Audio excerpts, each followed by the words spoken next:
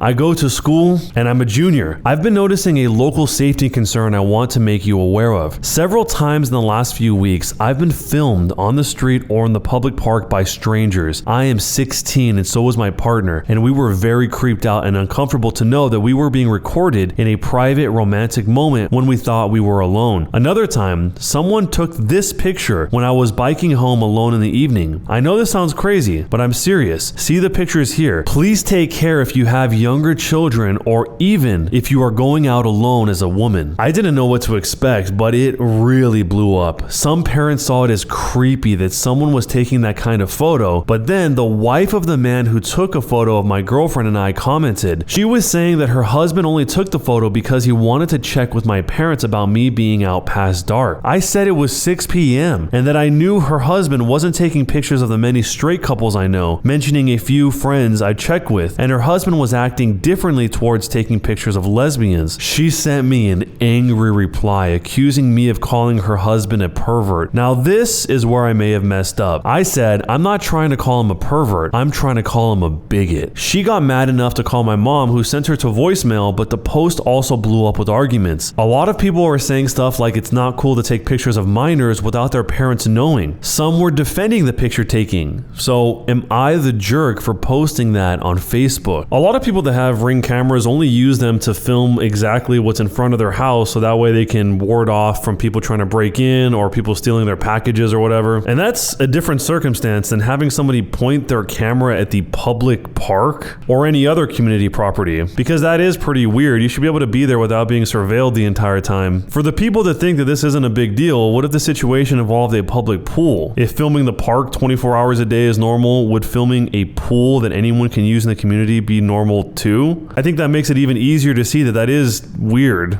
I mean, obviously, if it's your own pool, it's your own outdoor area, that's one thing, but this is not what happened in this situation. This kind of bleeds over into the whole area with having drones, where if you have a personal drone just floating above your house, surveilling everything, some people think that's sort of a gray area. Let me know where you are on this whole surveillance issue, and also, do you think the husband here was a bigot or not? And of course, jerk or not a jerk, and why? When you subscribe, make sure to hit the bell to turn on notifications. To finish listening to all the stories in this series, use the playlist at the top of the description. And next time you live stream, use the cream of the crop music. Search for Cream of the Stream on Spotify or whatever music platform you use for copyright-free music to use for your stream. It's free. Cream of the Stream. Either way, thanks a lot for listening. I'll see you guys next time.